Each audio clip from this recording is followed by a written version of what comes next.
ग्राम पंचायत सावरी के ग्रामीणों ने विकास कार्यों में अनियमितता का लगाया आरोप। विभागीय अधिकारियों से जांच दल बनाकर जांच करवाने की रखी मांग। जनपद पंचायत कटंगी की ग्राम पंचायत सावरी में विभिन्न सरकारी योजनाओं के तहत पूर्ण किए जा चुके निर्माण कार्यों और प्रगतिरत निर्माण कार्यों में उपयंत्री, सरपंच, सचिव और रोजगार सहायक की मिलीभगत से अनियमितता बरतकर भ्रष्टाचार किए जाने का कथित आरोप ग्रामीणों ने लगाया है। ग्रामीणों ने विभागीय अधिकारियों से जांच दल बनाकर सभी कार्यों की जांच करवाने की मांग रखी है ताकि निष्पक्ष जांच से सत्यता उजागर हो सके। इसके साथ ही शिकायतकर्ता ग्रामीण मुख्य कार्यपालन अधिकारी जनपद पंचायत कटंगी और जिला पंचायत बालाघाट के पास पहुंचकर शिकायत करने की तैयारी कर रहे हैं।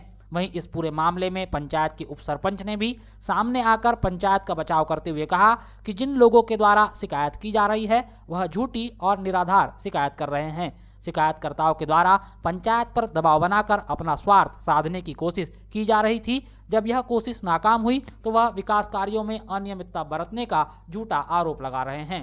ग्रामीणों ने कथित आरोप के तौर पर बताया कि 15वां वित्त जनपद निधि से शासकीय माध्यमिक और प्राथमिक शाला परिसर में 10.99 लाख रुपए की लागत से निर्माणाधीन बाउंड्री वाल निर्माण में भारी अनियमितताएं बरती गई है। बाउंड्री वाल का तय मापदंड के अनुसार कार्य नहीं किया गया। बाउंड्री वाल के कॉलम तैयार करते वक्त घटिया मटेरियल का उपयोग किया गया। शिकायतकर्ता ने बताया कि उन्होंने सीएम हेल्पलाइन में शिकायत की तो पंचायत सचिव ने झूठी जानकारी देकर शिकायत को विलोपित करवा दिया। अब पुनः 4 फरवरी को नए सिरे से सीएम हेल्पलाइन में शिकायत की गई है, जिसकी जांच होना अभी बाकी है। समस्या जो इसका इंस्ट्रूमेंट था बाउंड्री वाल का, लागत के हिसाब से जो इंस्ट्रूमेंट आया उस हिसाब से कॉलम गड्ढे नहीं खुदे हुए है।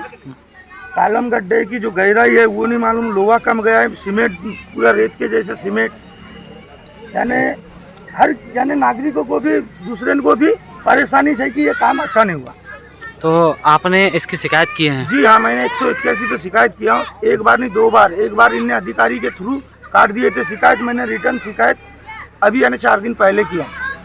ग्रामीणों ने यह भी आरोप लगाया कि पंचायत के द्वारा किसी भी निर्माण कार्य स्थल पर कार्य शुरू होते ही सूचना पटल नहीं लगाया जाता, जिस कारण ग्रामीणों को योजना मद और लागत की जानकारी नहीं मिल पाती। ग्राम पंचायत के पंचों को भी निर्माण कार्य के संबंध में जानकारी नहीं होती। गांव के सरपंच, उप सरपंच और सचिव रोजगार सहायक मिलकर अपनी मनमानी कर रहे हैं। वहीं उपयंत्री की भी इसमें मिलीभगत है।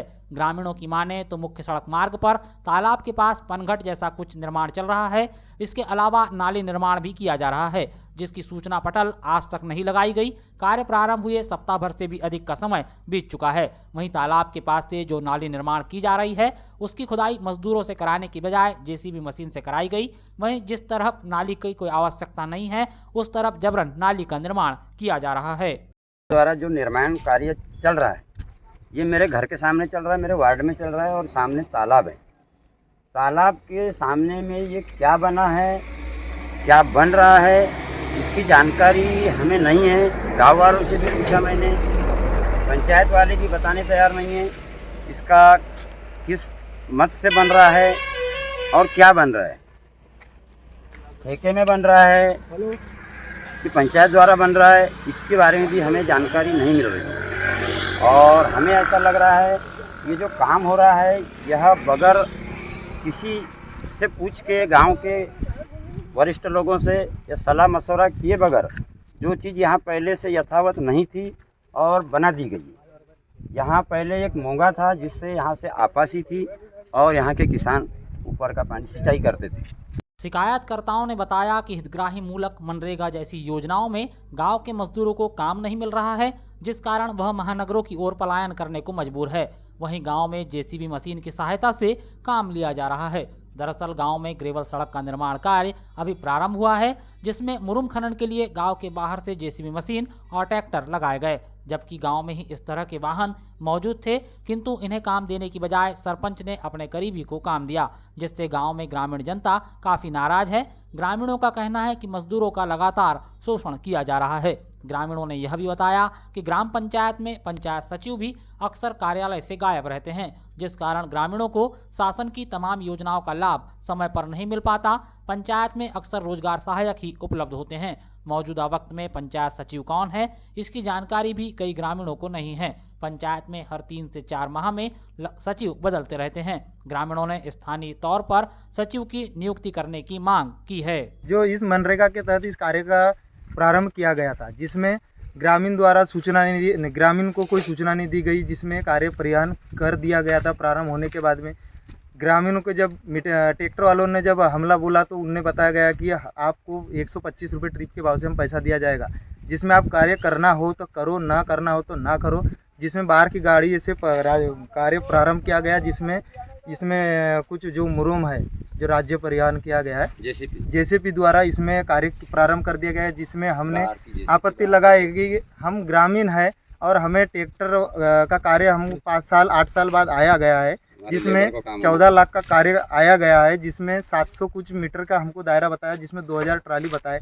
तो हमने बोले चलो यार, सरपंच सचिव को बताया गया कि हम भैया हम कार्य कराएंगे, जिसमें हमें अच्छा भुगतान मिल जाए, ताकि हमारे जो लेबर है, जो हम साल भर जिसको कार्य में हमको काम देना पड़ता है, वो हमें गांव के ग्रामीण के जो लेबर है उन्हीं को भी कार्य मनरेगा के तहत दिया भी जाएगा।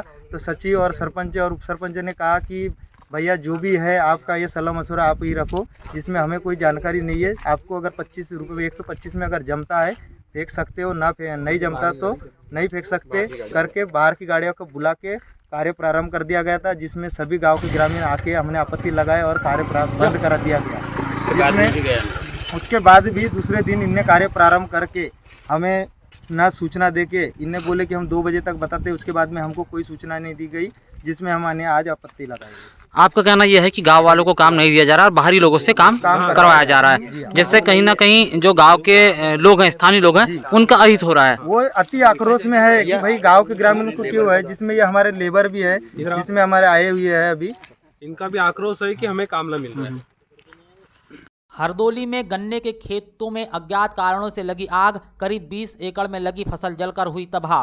तिरोड़ी थाना क्षेत्र के ग्राम हरदोली में अज्ञात कारणों से गन्ने के खेतों में आगजनी की घटना हुई है। इस घटना में करीब 20 एकड़ में लगी गन्ने की फसल जलकर तबाह हो गई। आग की लपटें इतनी तेज थी कि फसलों की बचाव के लिए किसानों को समय भी नहीं मिल पाया और चंद मिनट में ही पूरी फसल जलकर स्वाहा हो गई। प्रति एकड़ करीब 1 लाख रुपए के हिसाब से नुकसान होने का अनुमान लगाते हुए आगजनी में 20 लाख रुपए की फसल जलने की बात कही जा रही है। मिली जानकारी अनुसार किसान अनिल गभने, नरेंद्र पुष्पतोड़े, महेश पुष्पतोड़े, कमलेश डहरवाल, पवन पुष्पतोड़े, जयपाल पुष्पतोड़े के गन्ने के खेतों में आग लगी है। अनिल गभने ने किसी किसान अज्ञात के द्वारा आग लगाने का संदेह व्यक्त किया है। किसानों ने आगजनी की सूचना राजस्व विभाग को देते हुए उचित मुआवजा प्रदान करने की मांग रखी है। पटवारी ने भी मौका स्थल पर पहुंचकर पंचनामा की कार्रवाई पूरी कर ली है। किसानों के अनुसार खेत में अज्ञात कारणों से लगी आग को देखकर वह मौके पर पहुंचे और ग्रामीणों के साथ आग बुझाने में जुट गए, लेकिन आग बुझ नहीं पाई, जिस कारण उन्हें काफी नुकसान हुआ है। खेत में जो कि 15 से 20 एकड़ में लगा हुआ गन्ना जो अज्ञात लोगों के द्वारा जलाया गया, जो भी आजू बाजू के जो किसान हैं उनकी भी लगभग 10 से 15 एकड़ की गन्ने को जला दी गई है, फसल नष्ट हो गई। इसलिए प्रशासन से मांग है कि हमारे लगी हुई फसल का मुआवजा प्रदान किया जाए, नहीं तो सड़क पे आके आंदोलन करेंगे। पुलपुट्टा में आयोजित हुआ कोया पुनेमी सम्मेलन, गांव में निकाली गई कलश शोभा यात्रा और गोंडी नृत्य की हुई शानदार प्रस्तुति। गोंड आदिवासी समाज में अपनी संस्कृति के प्रति जन जागृति लाने के मकसद से पुलपुट्टा में शुक्रवार को गोंडवाना समाज संगठन की ओर से कोया पुनेमी सम्मेलन का आयोजन किया गया। इस मौके पर गोंड समाज के लोगों ने गांव में भव्य कलश शोभा यात्रा निकाली। यात्रा में समाज के पुरुष पीला ध्वज और महिलाओं ने पीला वस्त्र धारण कर सिर पर कलश लेकर पूरे गांव का भ्रमण किया। शोभा यात्रा में भगवान बिरसा मुंडा के गगनचुंबी नारे लगाए गए। वहीं समाज में जागृति लाने के लिए मंची कार्यक्रम का आयोजन हुआ, जिसमें आदिवासी विकास परिषद जिला अध्यक्ष दिनेश धुर्वे बतौर प्रमुख अतिथि के रूप में शामिल हुए। सम्मेलन में ब्लॉक अध्यक्ष कटंगी, फूल सिंह परते, DS कुमरे, सखाराम इनवाती, लक्ष्मीचंद धुर्वे, देवराज पंद्रे, संजय इनवाते, घनश्याम कुंजाम, जैनेन्द्र धुर्वे, भानु प्रताप सिंह मरकाम, सरपंच विजय सोनवाने, विनोद बोरकर सहित अन्य विशेष अतिथि रहे। मंची कार्यक्रम को संबोधित करते हुए वक्ताओं ने कोया पुनेम का मतलब समझाया। एक वक्ता ने कहा कि कोया का मतलब गांव में रहने वाला, अपनी मां के पेट से जन्म लेने वाला और महुआ के फल को खाकर जीने वाला होता है। पुनेम का अर्थ सत्य मार्ग पर चलने वाला होता है। हालांकि यहाँ पर सत्य मार्ग का अर्थ अलौकिक शक्तियों के ऊपर विश्वास नहीं बल्कि प्रकृति के सत्य के ऊपर विश्वास करना है। उन्होंने कहा गौड़ धर्म को नहीं मानते हैं बल्कि प्रकृति का उनका विश्वास रहता है। हमारा समाज जय सेवा मंत्र का परिपालन करता था, आज भी करता है और भविष्य में भी करता रहेगा। इन सभी बातों की ओर ध्यान देने पर हम गौड़ समाज के लोगों को कपार लिंगों के बारे में स्वाभिमान जागृत होगा। एक अन्य वक्ता ने कहा कि गोंडी संस्कृति विश्व संस्कृति की जननी है। हमें इनके संरक्षण, संवर्धन और आगे बढ़ाने हेतु संगठित होकर प्रयास करना होगा। समाज को गुमराह कर कुछ लोगों के द्वारा विघटन का प्रयास किया जा रहा है। यह समाज के लिए बहुत घातक है।